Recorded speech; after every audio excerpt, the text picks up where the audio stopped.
Boa noite a todos. Boa noite. A todos os queridos irmãos e irmãs aqui presentes nessa dupla assembleia de reencarnados e desencarnados, que com certeza também estão em grande número. É com grande satisfação que estou aqui novamente, agora iniciando o trabalho como cereira dessa casa, com muita honra, e espero contribuir da melhor forma possível no que for necessário. Bom, eu vou começar com uma parábola na nossa exposição dessa noite. Só esqueci de me apresentar, né? Meu nome é Nani, como a Enéas falou, e eu tenho um guia, meu mentor, que eu sempre falo que ele é um pouco tímido. Então, quando eu estou formulando as minhas explanações e exposições, eu escrevo as minhas palestras. Então, por isso que vocês vão perceber eu lendo, para quem ainda não me ouviu. Então, certa feita, uma menina de mais ou menos uns 7, 8 anos, ela estava passeando num jardim e viu uma borboleta com a asa presa nos espinhos de um cacto. Aquela borboleta ia passando e ela enroscou aquela sua asa delicada nos espinhos e ela não conseguia sair dali. A menina ficou olhando e, compadecida, sentiu aquela compaixão por aquela borboleta que estava, naquele momento, ali, agonizando. E com todo jeitinho, com suas mãos delicadas, ela foi ajudando a borboleta, foi soltando, até que aquela borboleta conseguiu voar. E a menina ficou feliz, olhando a borboleta voando, linda. Então a borboleta deu uma volta, voltou e pousou no ombro da menina. Então a borboleta falou assim no ouvido da menina: você salvou a minha vida. Então agora faça um pedido, que o que você pedir, você vai ter. E a menina, na mesma hora, falou para a borboleta: eu quero ser feliz. E a borboleta falou então um segredo no ouvido da menina, e realmente aquela menina foi muito feliz. Pela vida inteira, feliz. Cresceu, envelheceu, até os seus 98 anos, muito feliz. Mas todo mundo queria saber o segredo, mas ela nunca revelou. Então, a nossa palestra de hoje, que tem como tema quem serve, prossegue. O Filho do Homem não veio para ser servido, mas para servir. Essas são palavras de Jesus, que está no Evangelho de Marcos, também está no Evangelho de Mateus e no Evangelho de Lucas. E esse tema, quem serve, prossegue, ele está no livro Fonte Viva, de Chico Xavier, pelo Espírito Emmanuel, no capítulo 82. Então, nessa frase de Jesus, ela vai permear toda a nossa reflexão de hoje, que é sobre o servir. Servir, ele é um verbo, como todo verbo sempre traz ação, traz movimento. Então, significa pelo dicionário, a tradução quer dizer trabalhar em favor de algo ou de alguém. O seu conceito, ele exprime em auxiliar, ajudar, oferecer, ser útil, importar-se, fazer algo por, entre outras coisas. Bom, essas palavras cheias já de significado já nos dizem muito sobre o que Jesus veio fazer aqui. O Filho do Homem, o Messias. E nós? O que viemos fazer aqui? Então, quando uma estrela deixou as regiões sublimes do espaço para portar na Terra, essa terra obscura, pequena, rude, perante a grandeza do universo, iniciava-se aí uma nova era, que dividia o tempo entre antes e depois de Cristo. Esse Cristo que veio nos resgatar, veio nos mostrar o futuro que espera por todos nós, para retornarmos ao caminho quase esquecido, que é o verdadeiro caminho que vai nos levar junto à morada de Deus nosso Pai. Lá no livro O Pão Nosso, de Chico Xavier, também pelo Espírito Emmanuel, no capítulo 62, a primeira frase do texto dessa dessa leitura que tem ali, ele diz assim: o mestre desceu para servir. Vocês conseguem mensurar a grandeza desse ato de Jesus?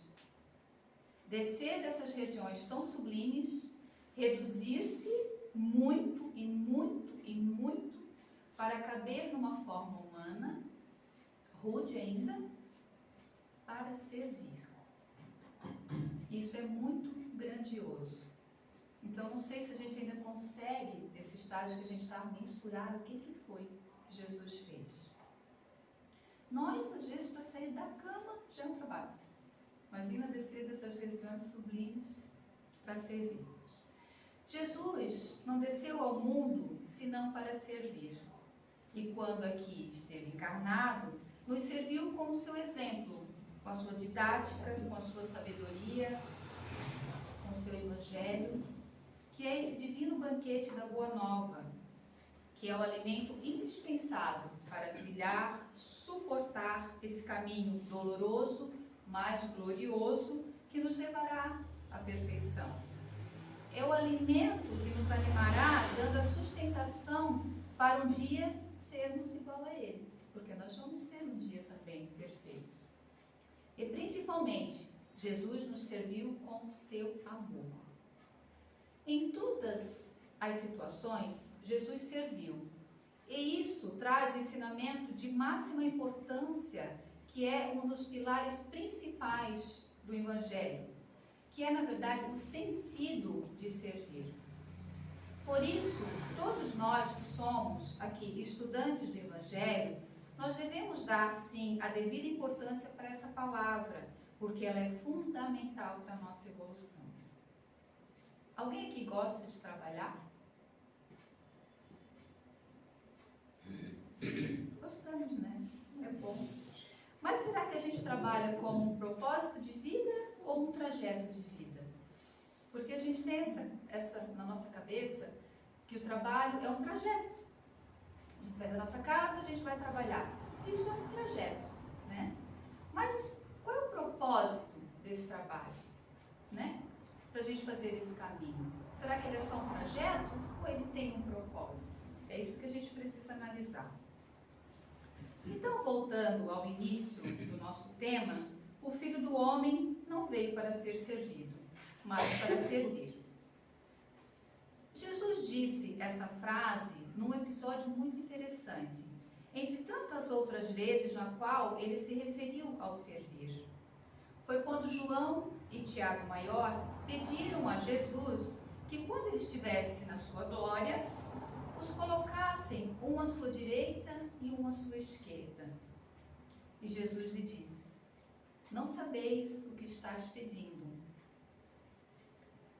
Ficando claro que aqueles discípulos tinham ainda uma ideia totalmente distorcida do que era o reino e o poder para Jesus. Porque eles queriam ser servidos, os discípulos. Os discípulos ainda achavam que Jesus ia tomar o poder pela espada, que ia fazer uma revolução. E que ficariam, na verdade, como alguém que estaria mandando e os outros obedecendo. Era mais ou menos isso. Então aí veio a bela lição do Mestre. Porque ele, Jesus, ele servia esse banquete da sabedoria sempre nos momentos mais oportunos. Então disse Jesus: sabeis que os que presumem ou pensam governar os gentios exercem domínio sobre eles, e os seus grandes exercem autoridade sobre eles. Mas entre vós não é assim. Mas quem quiser tornar-se o maior entre vós, será o vosso servidor. E quem quiser ser o primeiro entre vós, será o servo de todos. Isso também está em Marcos 10, 42 e 44. Pois o Filho do Homem veio para servir. Então Jesus veio para mudar, ele veio para exemplificar, para direcionar e estruturar esse pilar do servir, que até então estavam equivocados, até entre os discípulos. Mas e hoje, passado mais de 2000 anos, o que o mundo entende por grandeza e poder e servir? O que nós entendemos entendemos hoje ainda sobre isso? Ainda, nós temos o hábito de nos referir ao sermos servidos. O uso da força através do poder, através da tirania, e isso ainda exerce um poder muito grande sobre as grandes massas.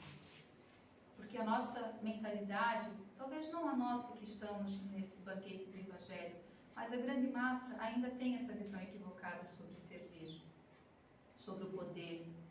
E nós, na nossa sociedade familiar, como é que nós analisamos? Nós ainda queremos ser servidos? Como é que é na nossa casa? Os pequenos gestos. A gente quer que alguém venha e nos sirva? Ou a gente dá esse banquete igual uma mãe que estende seus braços a todos? Também serve para a nossa reflexão. Nós ainda hoje operamos muito no modo do egoísmo, onde há a centralização de tudo em si mesmo. E o nosso objetivo, o nosso destino, na verdade, não é ser o centro desse universo e todos gravitarem ao nosso redor nos servindo, mas sim nós nos movermos entre todos com o objetivo que é servir aos propósitos, esses propósitos divinos que são, na verdade, os ensinamentos do nosso Mestre. Mas, se no egoísmo há essa força centralizadora em nós, que nós queremos ser servidos, existe também, para o nosso alívio, uma força que é contrária a essa, que ela opera já nos corações de quem já entendeu esse processo, que é a força da caridade. Então, a caridade, ela não atua na centralização, pelo contrário, ela atua na expansão, na doação. E o mais interessante dessa força da caridade é que essa força, ela retorna à fonte emissora, trazendo a quem a pratica mais luz, mais desenvolvimento. É um circuito aberto multiplicador, ou seja, quanto mais você dá, mais retorna para você. Essa é a força expansora da caridade. Então, o servir, ele implica em nos ajustarmos numa conduta de abnegação, na qual nós não conseguimos sem duas coisas: sem trabalho, e quando você trabalha, você serve a algo, e também sem o progresso. Na terceira parte do Livro dos Espíritos, lá nas leis morais, nós temos dentre elas duas leis, essas duas leis que eu acabei de falar, que elas nos dão essa dimensão e esse fundamento para direcionar a nossa conduta moral, que são a lei do trabalho e a lei do progresso. Nós não conseguimos uma sem a outra, porque não há progresso onde não há trabalho. É necessidade, porque é uma lei natural, e a lei natural é a lei de Deus. Kardec também pergunta aos espíritos, na questão 675, que por trabalho só se deve entender as ocupações materiais. Então aí a gente começa a fazer essa comparação se o nosso trabalho, o trabalho está sendo trajeto ou está sendo propósito. Aí os espíritos respondem a Kardec que não, que o espírito trabalha assim como o corpo. Toda ocupação útil é trabalho. O que será que a gente faz quando a gente adormece? Quando a gente cai na cama? Será que a gente sai para trabalhar ou a gente sai para fazer outras coisas? O que o nosso espírito está fazendo? Então, quando a gente trabalha para o bem, para a caridade, na verdade a gente está auxiliando, na verdade, o nosso espírito. Porque o espírito também trabalha, necessita de tudo isso. Que são esses trabalhos voltados para o espiritual, o trabalho pelo próximo. Isso dá evolução ao espírito.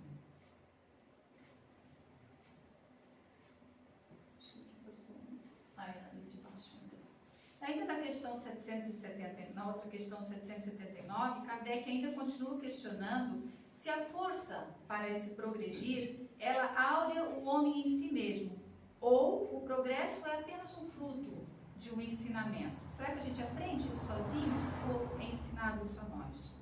Então, os espíritos respondem que o homem se desenvolve por si mesmo, naturalmente, mas nem todos progridem simultaneamente. E do mesmo modo, dá-se então que os mais adiantados auxiliam o processo dos outros por meio do contato social. Aí nós vemos a importância que tem essa interação que nós precisamos em sociedade.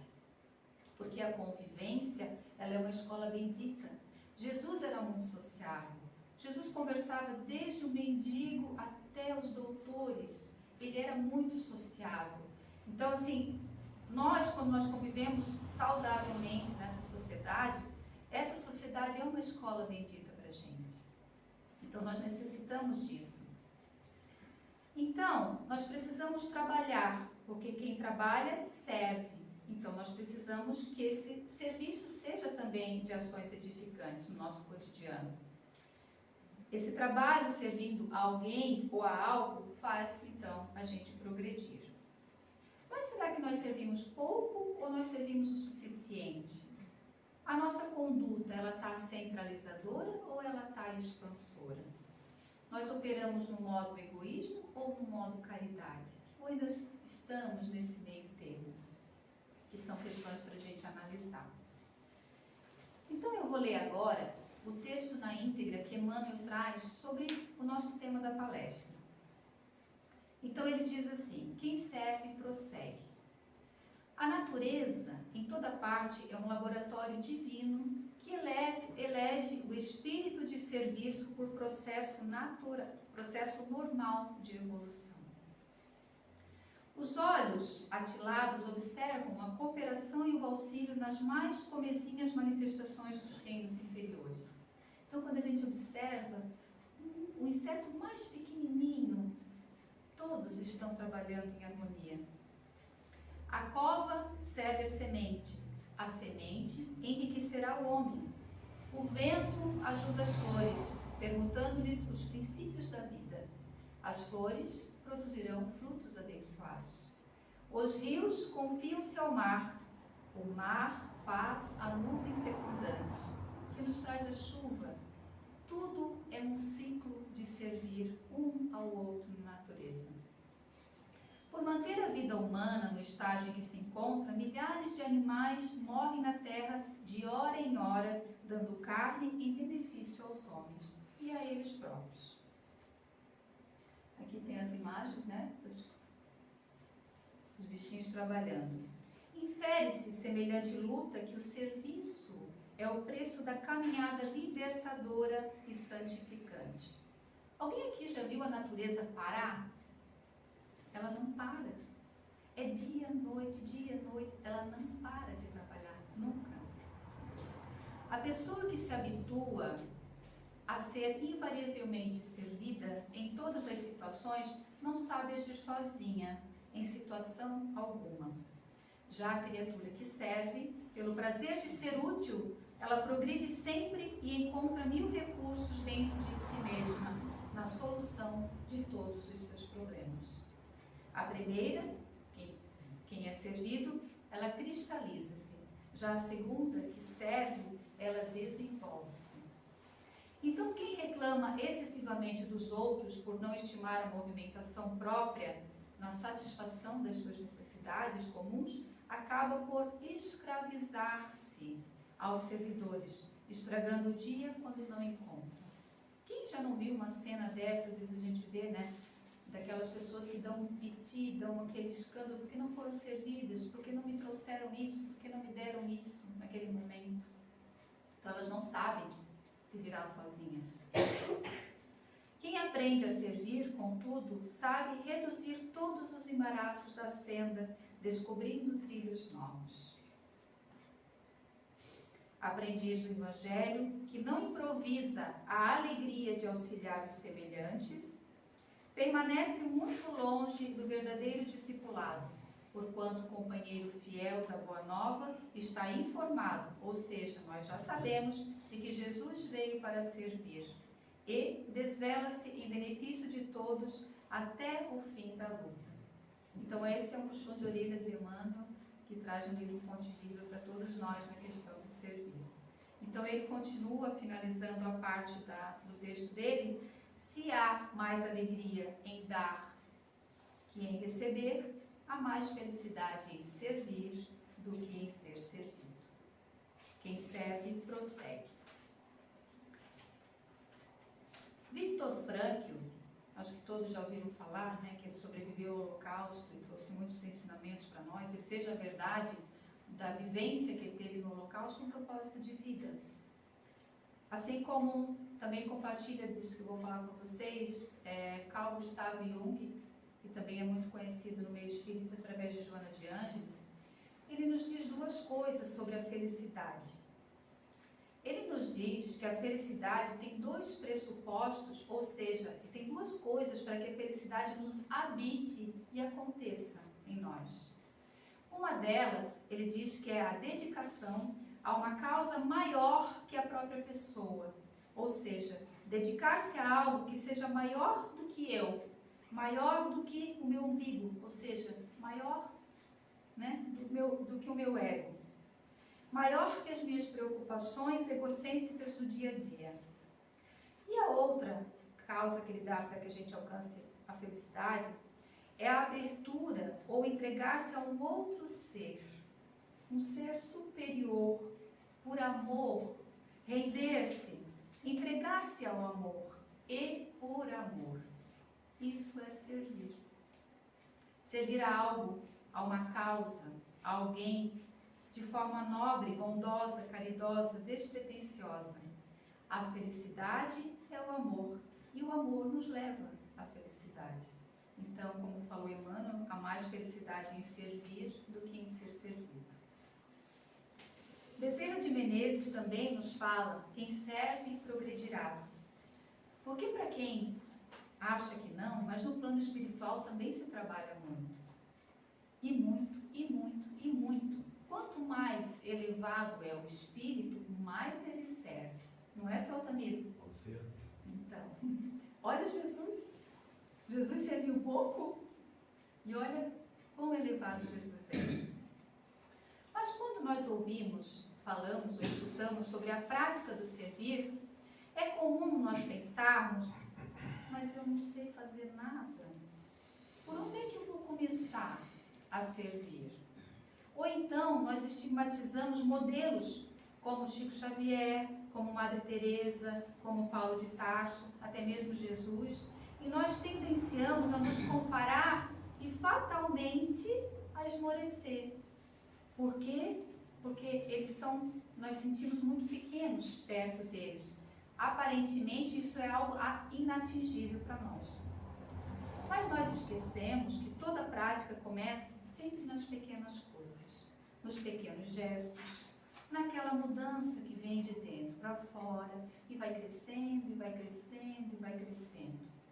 Não nos tornamos tão rápidos e iguais a eles, porque com eles também não foi diferente. Eles não começaram no patamar lá de cima, começaram servindo devagar, a prosperar devagar, sempre no caminho rumo a algo maior. Então, a nossa intenção, que leva a nossa boa vontade, que nos leva à prática, que mais tarde cai no hábito de servir. Quem serve, progride, prossegue. Não pense em ser grande, realizar grandes feitos. Comece sempre pelo simples. Ofereça a sua boa vontade. Sirva as causas divinas e edificantes. Sorria para alguém. Dê um bom dia. Mostre-se interessado. Recolha a louça em casa. Arrume a sua cama. Leia para alguém. Ofereça os seus ouvidos para alguém que está aflito em falar. Um abraço a quem está carente. Ensine e principalmente pratique o Evangelho com alguém. 1 quilo de alimento, uma roupa que vai ser útil a alguém, um pouquinho do seu precioso e corrido tempo. Nessas pequenas coisas a gente já começa a servir. E o que nós achamos que é pequeno começa a se tornar grande. Porque o sentimento que vem é muito bom.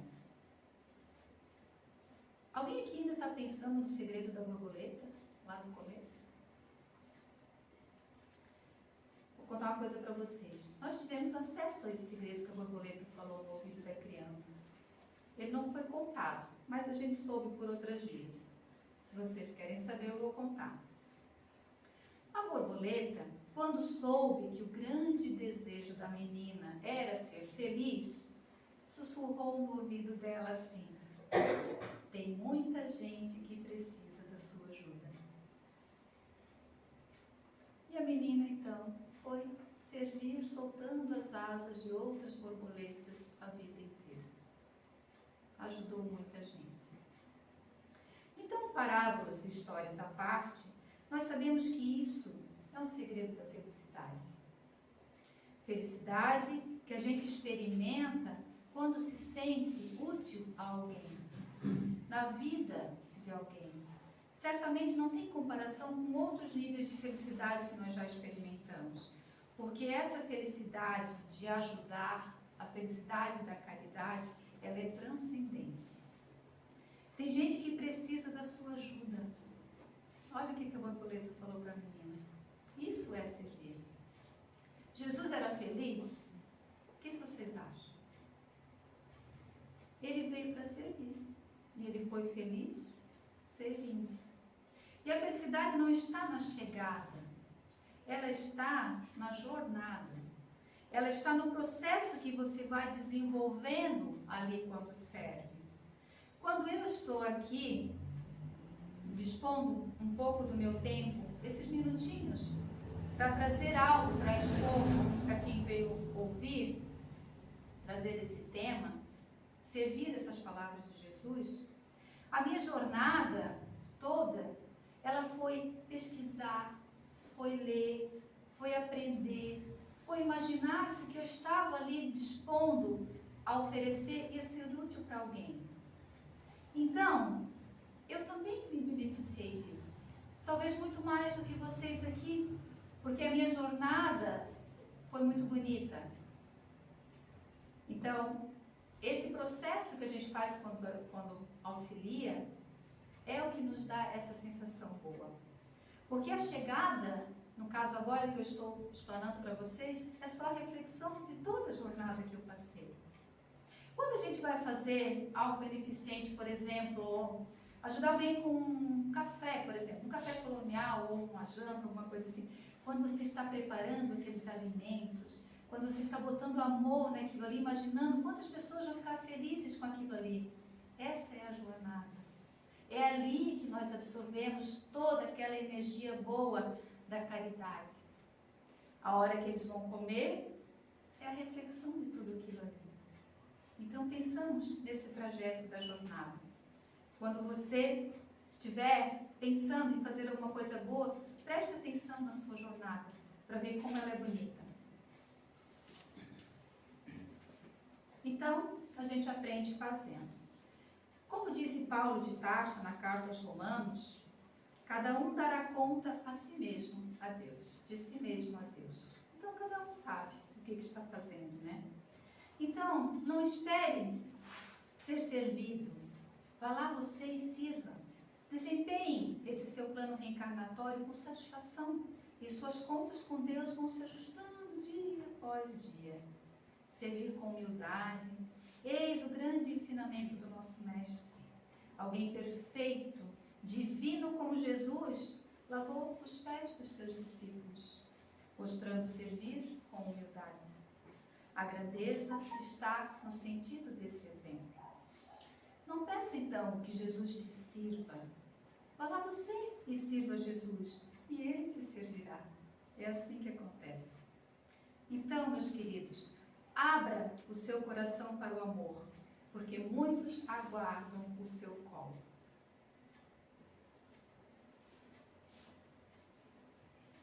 Então, era isso que eu tinha para vocês essa noite. Espero que a jornada de vocês seja muito linda, sempre pensando no de servir a quem puder também a essa casa, estando aqui, absorvendo, doando, que essa expansão, ela tende a chegar a cada um de nós. Então, uma boa noite, eu deixo um beijo do Chico para todos vocês. Muito obrigada.